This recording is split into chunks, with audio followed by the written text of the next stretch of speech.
All right, now can we talk about sexism? Yes. Awesome. All right.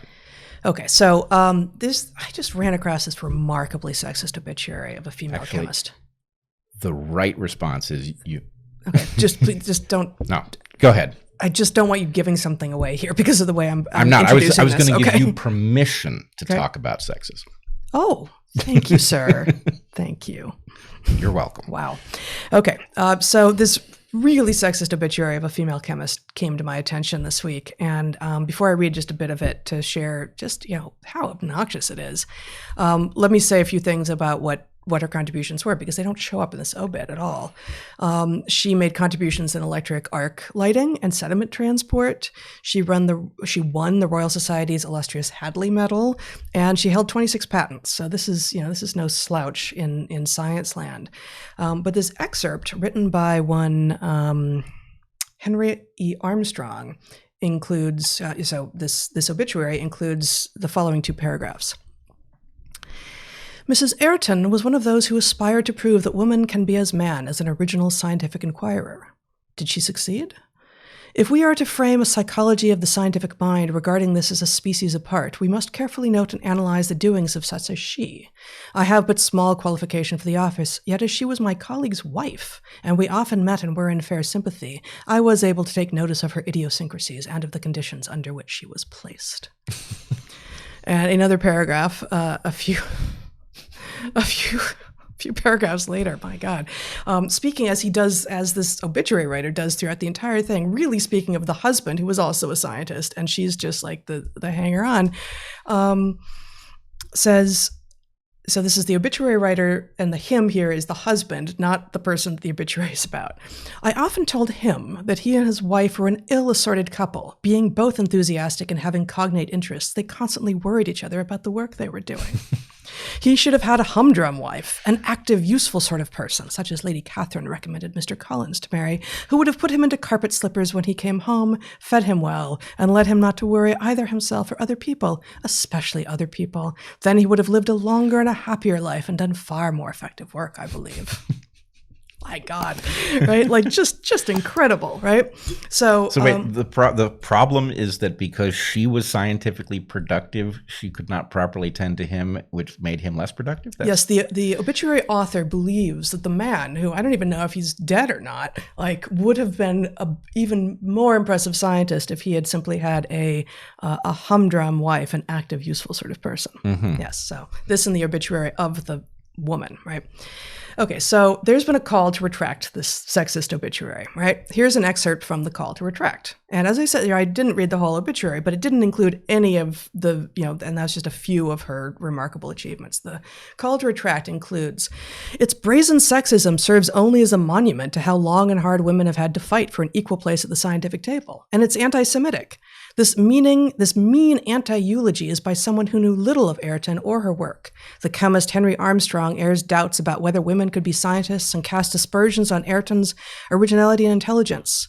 By striking contrast, other obituaries, such as that in The Guardian, celebrate her remarkable scientific achievement. After a letter of complaint, Armstrong, with breathtaking arrogance, chided his critic for lacking a sense of humor and requested one correction to a typographical error.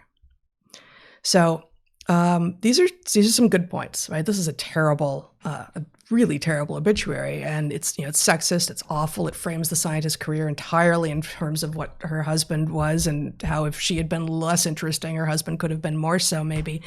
But in general, calls to retract are antithetical to science journals. On the other hand, an obituary isn't a science paper.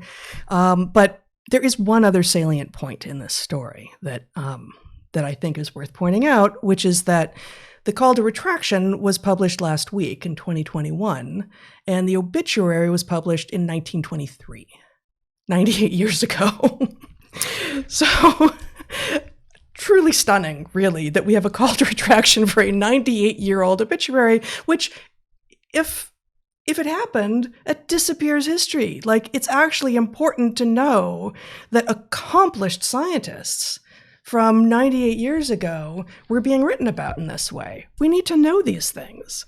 Well, I'm actually for the retraction. Oh. if it would bring her back. I was unable to find any information on whether that would be the consequence. Yeah. But wouldn't we need to bring her husband back too? He probably is dead by now, and given that she was best with him, we would need him back as well. All right.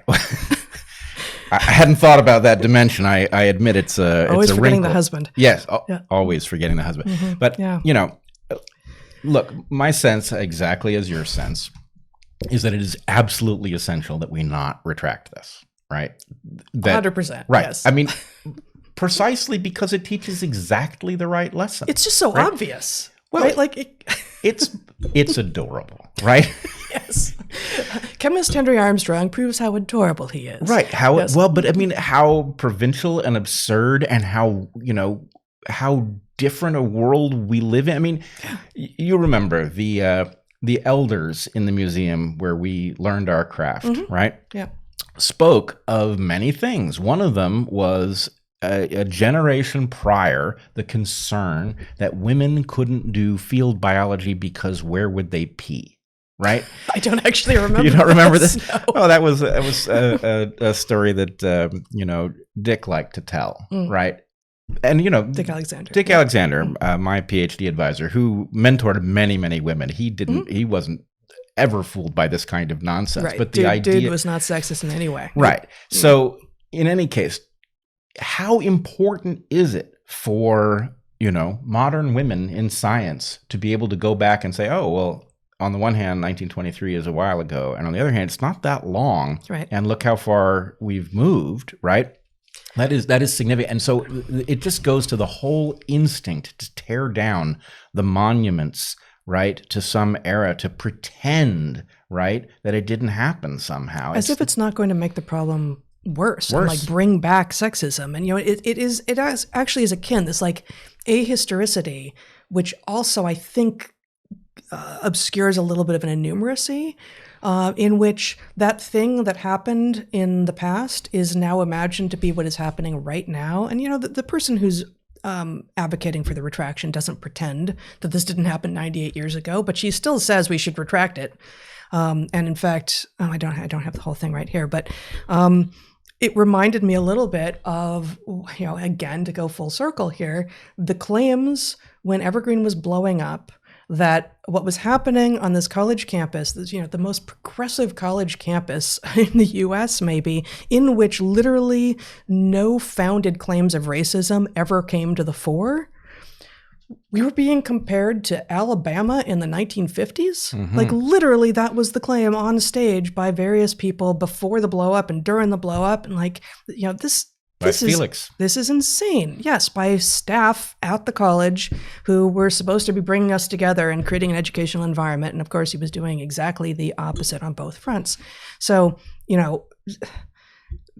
I am grateful to the person who was called to retract this obituary, because I got to go back and read this obituary and thought, wow, I didn't know that a woman who died in 1923 would have been doing all of that work, right? Like, we all have sort of Marie Curie as like the example of a female scientist from early on. And actually, like the Great Women of Mathematics account on Twitter is also celebrates some of the older, the historic figures from mathematics.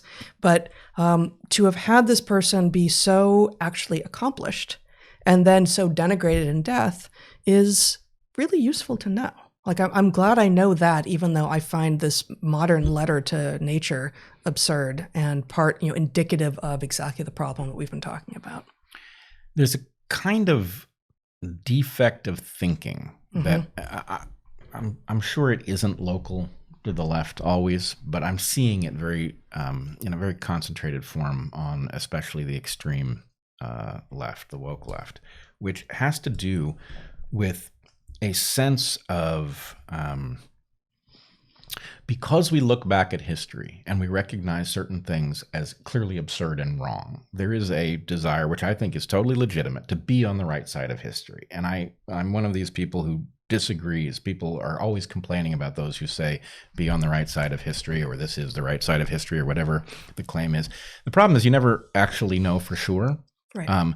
But the idea that that's where you're supposed to be, right? You're supposed to understand how history will judge this or that. And being on the right side of history is a laudable goal. But because of that, there is this manipulable nature to people who understand that to be the objective, where the point is you can paint this as that, and then the person will jump because the point is, well, the last thing they want to be is discovered to be on the wrong side of history. And so I see this unfolding in and around the issue of trans, where I tweeted this week that you didn't actually need to surrender the sexual binary, which we've pointed out so many times goes back 500 million years in our lineage, nor do you need to... At least, nor do you need to invent any new pronouns or force people to say they, them. The fact is, you can fully honor and protect trans people by just allowing them to choose whether they want he or she, right? And so, in any case, the point is that the desire to portray these modifications of language as the right side of history, right? And then we can look back at, what happened with homosexuality, right?